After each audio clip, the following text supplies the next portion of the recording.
요즘 우리 모두가 평생에 한 번도 경험해보지 못했던 이 코로나 바이러스로 인해서 참 많은 어려움을 겪고 있고 혼란을 겪고 있습니다.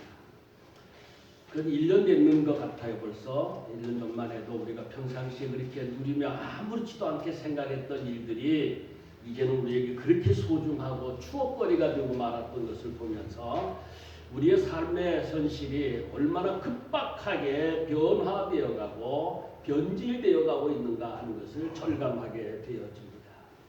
아마 예상하기로는 옛날처럼 그렇게 대중들이 많이 모여서 무슨 어떤 집회를 하거나 서로 얼굴을 대면하고 뽀뽀를 하거나 볼을 비비거나 이건 아마 앞으로는 불가능하지 않을까 싶습니다. 그런 이때 우리는 과연 어떤 신앙적인 삶을 살아야 할 것인가를 다시 한번 생각해 보면서 오늘 우리에게 주신 이 본문 말씀을 통하여 우리의 믿음의 삶을 다시 한번 새롭게 결단하는 은혜의 시간이 될 수 있기를 바랍니다. 창세기의 말씀을 보면 하나님께서 아담과 하와를 창조하시고 하나님께서 에덴 동산에서 살아가도록 모든 것을 다 배려해 주셨습니다마는 그런데 이 아담과 하와는 하나님이 금하신 선악과를 먹음으로 인하여 그 죄값으로 에덴 동산에서 쫓겨나게 됩니다. 에덴 동산에서 쫓겨났다고 해서 아담과 하와가 하나님을 등지며 살았다는 것은 아닙니다. 비록 에덴 동산에서 쫓겨났습니다만 그러나 그들은 하나님께 제사 드리는 삶을 살면서 가인과 아벨 두 아들을 낳게 됩니다. 그리고 가인과 아벨은 부모님의 신앙을 본받아 하나님께 제사 드리는 삶을 살았는데 그러던 어느 날 아벨이 하나님 앞에 드린 제물은 하나님께서 불로 그것을 다 사르시며 연락해 가시더니만 가인이 드린 제물은 하나님이 연락하시지 않는 거예요. 그것에 대하여 분노함을 느낀 가인은 동생 아벨을 죽이고 맙니다. 그로 인하여 가인은 여호와 앞을 떠나서 에덴 동쪽에 있는 놋 땅이라는 노스라고 하는 땅으로 가서 살게 되면서 그곳에서 아들을 낳았는데 오늘 봉독한 창세기 4장 17절 보면 그 아들의 이름을 에녹이라고 하였고 그 놋 땅에서 자기가 지은 성의 이름을 아들의 이름을 따서 에녹이라고 하였다고 성경은 말씀하고 있습니다.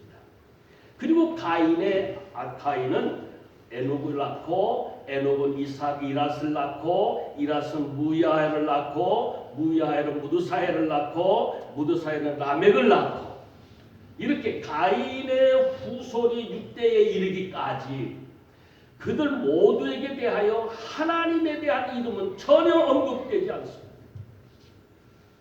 이상하지 않아요? 가인도 하나님 앞에 제사를 드리며 하나님 앞에 예배드렸던 자였는데 그 후손들은 6대에 이르기까지 여호와의 이름에 대한 언급이 전혀 없습니다. 그런데 오늘 본문 19절 보면 그 6대 손인 라멕이 설명하기를 라멕이 두 아내를 맞이하였으니 하나의 이름은 아다요 하나의 이름은 실라였다 하고 말씀합니다. 다시 말하면 이 라멕의 시대에 와서 두 아내를 맞이하게 됩니다. 요즘 말로 하면 일부 다처제의 초상이 바로 이 라멕입니다. 성경에 보면 동명이인이 참 많이 나옵니다. 창세기 4장에 오늘 언급된 이 라멕은 에녹은 참 가인의 아들로서 이름이 등장되지만 창세기 5장 24절에도 보면 하나님과 동행하며 365년을 살았다 하는 에녹도 있는데 그 에녹과는 전혀 다른 인물이 없습니다. 이름은 같으나 전혀 다른 인물이에요. 오늘 본문에 나오는 라멕이라는 사람도 창세기 5장 28절에 나오는 노아의 아버지인 라멕과도 전혀 다른 인물의 이름입니다. 창세기 4장에 나오는 에녹이나 라멕은 다 누구의 후손이에요? 가인의 후손이에요. 반면에 창세기 5장에 나오는 모든 사람들의 이름은 모두 아벨의 아들인 셋의 후손이다. 오늘 본문 성경에 보면 한 남자가 2명 이상의 아내를 두는 것에 대하여 구약 성경에서는 뭐 그것에 대하여 비평하거나 뭐 그것을 비난하는 말씀은 전혀 없습니다. 왜냐하면 아브라함도 여러 아내를 두었기 때문에. 그런데 이스라엘 민족이 살고 있던 그 당시 근동 문화 그 지방에서는 아마 일부 다처제가 보편화되었기 때문이 아닐까 생각이 됩니다만은, 그래서 지금도 아랍 문화권에서는 일부 다처제가 허용되는 것 같기도 하지만, 그러나 한 가지 분명한 사실은 하나님이 인간을 창조하실 때 그 만들어 주신 질서는 아담의 아내로 하와 한 사람만 배필에 정해 주셨다는 사실. 이 하나님의 질서예요. 그런데 가인의 육대손이 라멕은 하나님이 정해 주신 질서를 벗어나서 자기의 욕망대로 2 아내를 두게 되었고, 그 첫 번째 부인인 아다에게서 야발과 유발을 낳았는데, 그 야발은 가축을 치는 자의 조상이 되었고, 유발은 수금과 퉁소를 잡는 모든 조상이 되었으며, 2번째 부인인 실라에게서 나온 두발가인은 불의와 쇠로 여러 가지 기구를 만드는 자가 되었다 하고 성경은 말씀합니다. 왜 성경에서는 이 라멕의 아들들에 대하여 이렇게 자세하게 설명하셨을까요? 그 위에 사람들에 대해서는 그냥 이름만 언급하고 지나갔는데, 라멕의 아들들에 대해서는 구체적으로 설명을 해주고 있는 이유가 무엇일까요? 본래 가인은 뭐하는 사람이었어요? 본래 가인은 농사짓는 사람이었어요. 그런데 가인의 동생인 이 아벨은 양을 치는 목축업자였어요. 그런데 농사짓던 가인의 후손인 이 라멕의 아들 야발은 장막에 거주하면서 양뿐만 아니라 염소와 나귀와 낙타 등 여러 가축들을 키우면서 많은 경제적 유의를 창출해낸, 오늘날로 말하면 최초의 축산업자가 되었다는 사실. 다시 얘기하면 이 야발에 의하여 모든 가축들을 키우는 축산업자로서 생활의 풍족함을 누릴 수 있는 근거가 되었던 것이다. 뿐만 아니라 야발의 동생인 유발은 수금과 퉁소를 잡는 조상이 되었다 하고 말하는데, 수금과 퉁소를 잡았다는 말은 다시 얘기하면 오늘날로 표현할 때에 음악과 예술을 하는 사람, 쉽게 얘기해서 연예인이 되었다. 모든 사람들에게 즐거움을 줄 수 있는 연예인, 모든 사람들에게 기분을 맞춰주고 그분의 정서를 좁혀줄 수 있는 그런 예술인이 되었다는 사실이에요. 먹고 사는 것만으로 풍족한 삶이 아니에요. 오늘날은 먹고 사는 것으로만 풍족한 것이 아니라 감정을 어떻게 추스리느냐가 중요한 사회가 됐어요. 그래서 감성시대라고 그러죠. 뿐만 아니라 두발가인은 구리와 쇠로 여러 가지 기구를 만들면서 사람들이 농사를 짓거나 사냥하거나 하는 모든 생활 도구에 필요할 수 있는 그런 도구를 만드는 자가 되었기에 오늘날로 얘기한다면 과학자요 또는 기계공학의 기술자가 되었다. 자, 이렇게 라멕의 아들들로 인해서 사람들은 보다 많은 가축들을 키우면서 경제적인 풍요로움을 누릴 수 있게 됩니다. 음악을 즐기며 문화적이고 정서적인 삶을 살 수 있게 만들어 놓았습니다. 뿐만 아니라 여러 가지 생활 도구를 제작함으로 인해서 세상에서의 삶은 점점 더 편리하고 유익한 삶을 살게 되었습니다.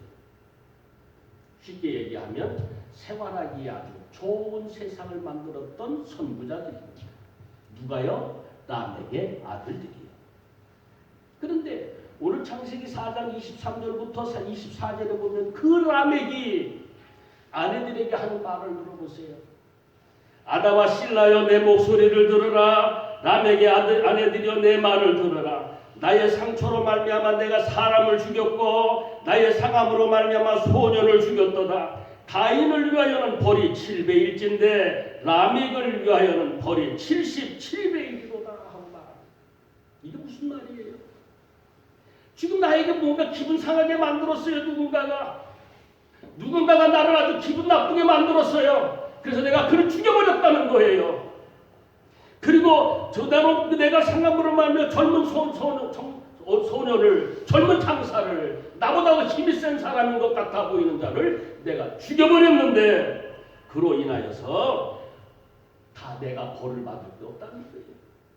비록 가인이 아벨을 죽임으로 말미암아 하나님이 그를 가인을 상하게 하는 자는 7배의 벌을 받을 것이라고 말씀을 하셨지만, 누군가가 나를 상하게 하면 그는 77배의 벌을 받을 거야 하고 큰 소리를 치는 겁니다. 여러분, 지금 젊은 소년에게 잔인한 보복살인을 행한 것에 대하여 이렇게 큰 소리로 자랑하듯 떠벌리고 있는 이 마음, 이게 바로 하나님을 떠난 악한 자들의 특성이라는 사실이에요. 하나님을 떠난 라멕은 자신의 감정에 이끌려 사람을 죽이고, 그러면서도 자신의 죄악된 삶에 자신의 죄악된 행위를 회개하기는커녕 오히려 자신의 그 악행을 마치 무용담인 것처럼 떠벌리고 자랑하던 이야기야.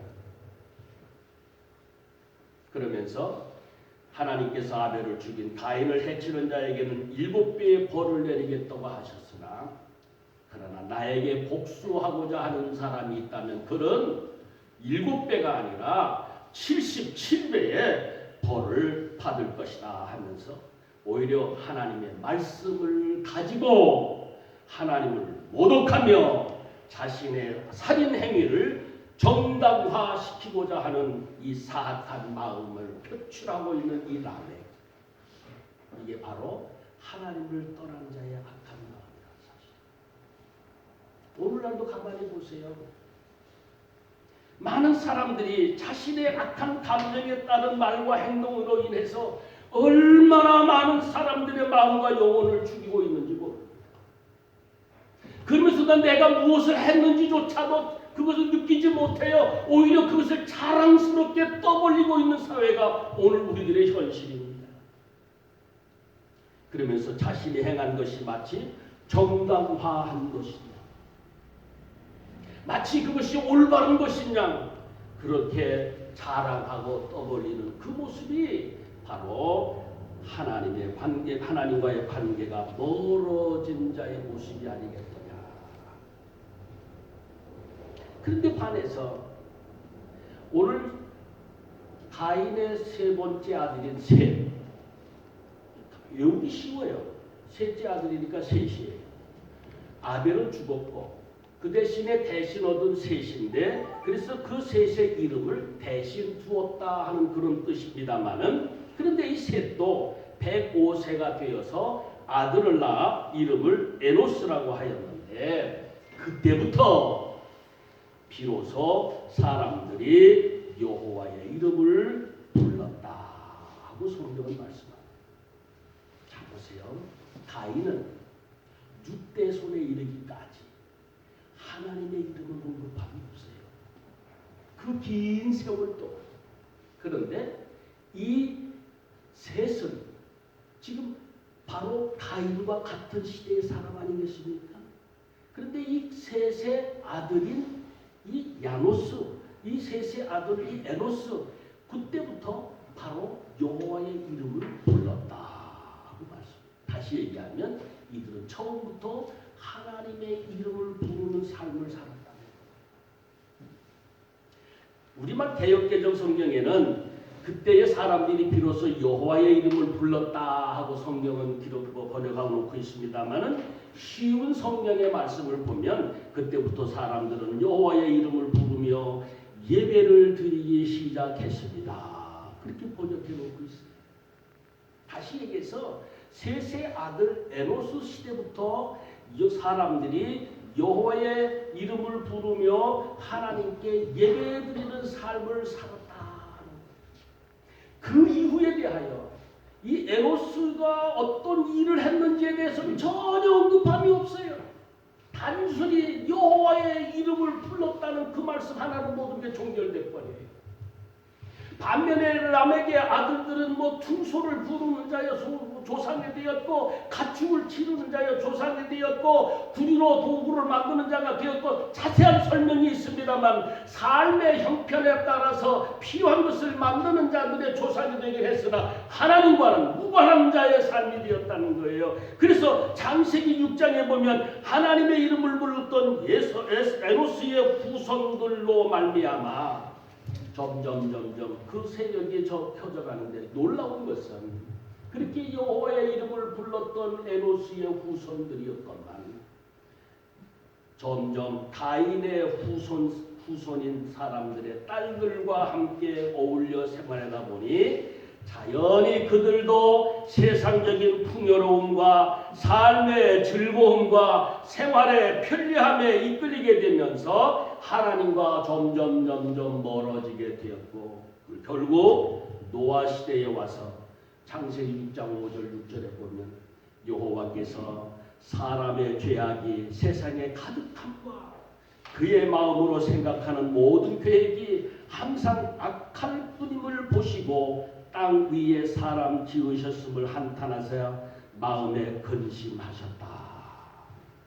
그리고 노아의 식구 8명을 제외한 모든 사람들을 홍수로 멸절시키시는 것을 보게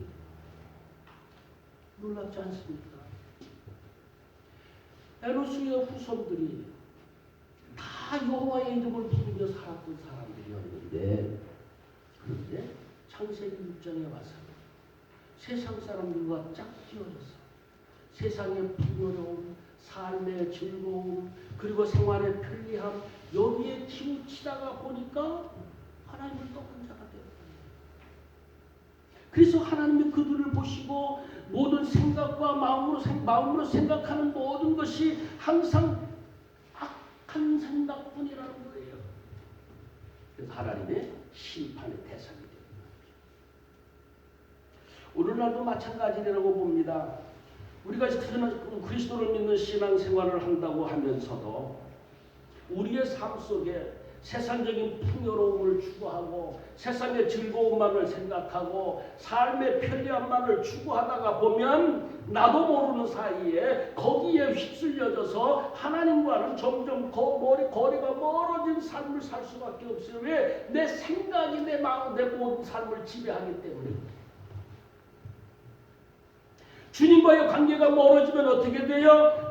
죄악의 어둠이 나서서 내 마음에 밀려오게 됩니다. 그러면서 우리의 마음에서 그리고 우리의 생각에서 갖는 모든 계획은 자연히 악함에 치우치게 되어지고 그 결과는 하나님의 심판만 따르게 될 뿐이다. 가인의 후손인 라멕과 그의 아들들은 여호와의 이름을 부르며 하나님을 경외하기보다는 자기 산업, 자기 문화, 자기의 기술 이것을 발전시키면서 경제적 풍요로움과 생활의 즐거움과 삶의 편리함을 추구하며 살았습니다마는 그러나 그 하나님을 떠났던 저들의 마음은 라멕이 노래했던 것처럼 자기의 감정대로 자기의 생각대로 자기의 판단대로 사람을 죽이고 사람들을 멸시하는 그런 살인적 행위를 하면서도 그것이 죄인 줄조차도 모르고 오히려 그것이 자신의 마치 무용담인 것처럼 떠벌려가면서 그들의 마음은 점점 더 악해집니다. 그로 인하여 하나님의 심판의 대상이 될 수밖에 없다. 저는 요즘에 우리나라의 현실을 보면서 참 안타까움을 많이 느낍니다. 많은 사람들이 걱정을 합니다. 한국을 과연 도대체 어디로 가고 있는가? 많은 사람 정치인들 중에 보면 장관들도 많이 계십니다. 그런데 저들의 모습에서는 신앙적인 모습을 찾아볼 수가 없어요. 정치하면 몇 년 하겠다고 그것이 몇십 년이나 가는 겁니까? 세상의 풍요로움을 찾고 삶의 즐거움을 찾다 보니까 자신의 신앙의 양심마저도 접어버리고 무엇이 옳은 것인지조차도 모르는 채 떠올려가고 있는 오늘의 현실들. 그런데 셋과 에노스는 그 무엇보다도 여호와의 이름을 부르며 하나님께 예배하는 삶을 살았고 그 시로 말미암아 결국은 하나님을 경외하는 삶으로 말미암아 그 후손들은 노아와 예수 그리스도까지 이어져가는 하나님의 구원의 역사에 쓰임받는 귀한 자들이 되었다는 사실입니다. 사랑하는 성도 여러분, 하나님의 창조함을 받은 우리 그리스도인들의 영적인 삶의 출발은 바로 세상적인 것에서부터 시작되는 것이 아니라 하나님께 예배드리는 삶에서부터 시작되어야 한다. 삶의 풍요로움을 거부하라는 것 아닙니다. 삶의 즐거움을 포기하라는 것도 아닙니다. 생활의 편리함을 그것을 벗어버리라는 것도 아니올시다. 다 추구해야 합니다. 그런데 먼저 해야 할 일이 있어요. 그것은 바로 하나님께 예배드리는 삶의 모습을 벗어버려서는 안 된다는 사실.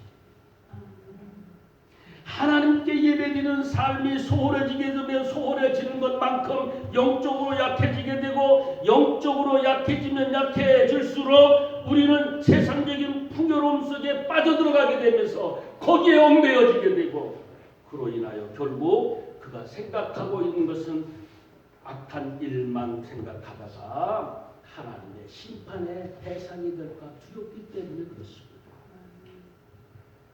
우리는 이스라엘 백성들을 하나님의 백성이라고 이야기합니다. 그런데 그들 모두가 다 하나님의 구원의 대상이 된 것 아니옵시다. 출애굽을 했던 모든 사람들 하나님의 은혜로 다 출애굽을 하여 하나님의 약속의 가나안 땅을 향하여 갔습니다. 그런데 그들 다 하나님의 약속의 가나안 땅에 입성한 것 아니옵시다. 오늘 우리가 꼭 기억해야 할 것이 하나 있어요. 사도 바울은 로마서 8장 5절부터 6절에서 하신 말씀이 육신을 따르는 자는 육신의 일을 영을 따르는 자는 영의 일을 생각하냐니 육신의 생각은 사망이요 영의 생각은 생명과 평안이라 하시면서 하나님의 영으로 인도함을 받는 사람은 곧 하나님의 아들이라 하고 말씀합니다.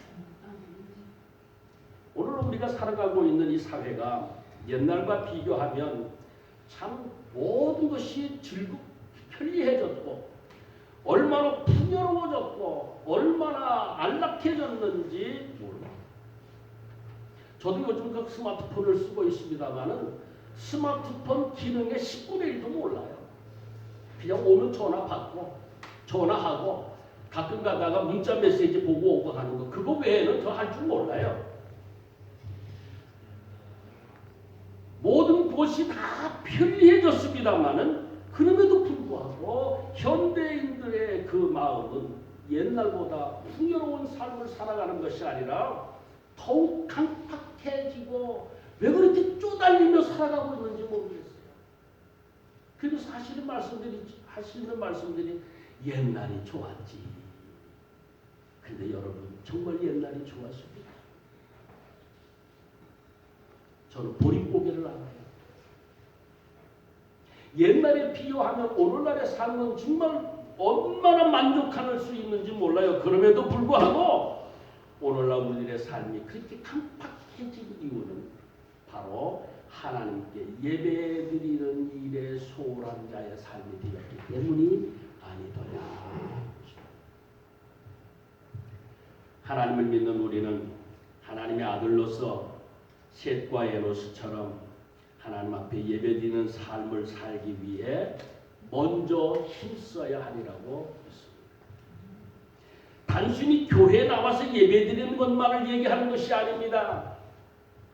우리들의 일상생활 속에서 언제나 하나님의 이름을 잊어버리지 아니하고 하나님을 경외하는 마음 그리고 하나님의 말씀에 순종하는 그 마음으로 모든 삶을 이루어가는 것 그것이 바로 하나님 앞에 예배드리는 자의 모습일 거예요. 교회 나왔을 때에는 성도인 것 같은데 교회 밖에만 나가면 성도와는 무관한 삶을 산다면 그건 하나님의 예배드리는 삶이 아니지 않겠습니까? 그래서 많은 사람들이 그래요. 교인은 많은데 크리스찬은 없다. 이유가 뭘까요? 세상 환경이 아무리 변화되었다고 할지라도 하나님께서 찾는 사람의 기준은 옛날이나 오늘날이나 조금도 변함이 없이 여호와의 이름을 부르는 사람, 하나님 앞에 예배드리는 거룩한 삶을 살고자 하는 사람, 그런 사람들을 찾으시고 그 사람들로 하여금 주님의 뜻을 이루어갈 수 있도록 그 삶을 지키시고 인도해 가시고 축복하시고 돌보아 주신다는 사실. 사랑하는 성도 여러분, 우리가 이 팬데믹으로 인해서 참 고통받고 있는 이때에 우리들이 다 불안해하고 걱정들 하잖아요. 경제적으로도 그렇고요. 저는 뭐 은퇴하기 때문에 뭐 그런 것은 느끼지는 않습니다만 우리 자녀들도 보면 앞으로 어떻게 될는지 어떤 모습이 될는지 참 많은 걱정들을 해요. 이런 때에 우리가 먼저 갖추어야 할 것이 하나 있으면 그것은 나는 예수 그리스도를 믿는 사람으로서 여호와의 이름을 부르는 사람이요 하나님께 예배드리는 사람이다. 이 의식을 잊어버리지 않기를 바랍니다. 언제 어디서든지 어떤 환경에서든지 나는 여호와의 이름을 부르는 사람이요 하나님 앞에 예배드리는 사람이다라는 것을 잊어버리지 아니하고 우리가 하나님 앞에 예배드리는 삶을 살기 위해 힘쓸 때에 나의 그 진실된 믿음을 통해서 하나님이 나를 통하여 계획해 놓으신 구원의 역사를 이루어가게 됩니다. 그런 복되고 가치 있는 삶이 되어져 우리의 이름이 주님의 생명력의 영혼이 기록되어지는 정말 멋진 인생을 살아가는 우리 모든 소망의 성도들의 모습이 되어질 수 있기를 주님의 이름으로 축원합니다. 하나님 오늘도 하나님을 사랑하는 자를 찾으시고 그와 함께 동행하시고 그를 통하여 하나님의 일을 이루어가도록 인도해 가실 것입니다. 이런 믿음의 역사가 모두에게 함께하는 저와 여러분의 삶이 되어지기를 소망합니다. 자비하신 아버지 하나님, 코로나 팬데믹으로 인하여 어려운 환경 속에서도 오늘까지 저희들의 가정과 교회를 지켜주시고 인도해 주신 은혜에 감사를 드립니다. 간절히 바라옵기는 오늘도 그리스도를 믿는 믿음으로 하나님의 자녀된 저희들이 하나님 앞에 예배드리는 삶을 귀중히 여기고 기쁨으로 주님 전에 나와 머리 숙여 싸우니 예배드리는 저희들을 축복하여 주시옵소서. 하나님의 은총과 귀중히 여김을 받는 자의 삶이 되어져 저희의 가정과 저희들의 삶을 통하여 그리고 주의 몸된 이 교회를 통하여 주의 뜻이 이루어지도록 인도해 주시옵소서. 그리고 우리의 삶을 통해 여호와의 이름의 영광을 받으시고 여호와의 아름다움이 널리 증거되는 저희들의 모습 되게 해 주시옵기를 원하옵고 우리 주 예수 그리스도의 이름으로 기도합니다. 아멘.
그리스도의 은혜와 오늘도 우리를 택하여 불러주시고 자녀 삼아주신 아버지 하나님의 그 무한하신 사랑하심과 오늘도 주의 말씀을 듣게 하시고 깨닫게 하시고 순종할 수 있도록 우리의 마음을 감화감동시키시며 인도해 가시는 성령님의 그 교통하심과 역사하심이 오늘도 이처럼 주님 전에 나와 하나님 앞에 예배드리는 삶을 살면서 주님께 맡겨진 사명을 감당하기를 원하는 머리숙인 우리 모든 성도들 가정과 생활과 일터와 그 환경 속에 그리고 주님의 몸된 이 제단 위에 이제로부터 주님 다시 오실 그날까지 늘 함께하여 주시옵기를 축원하옵나이다. 아멘.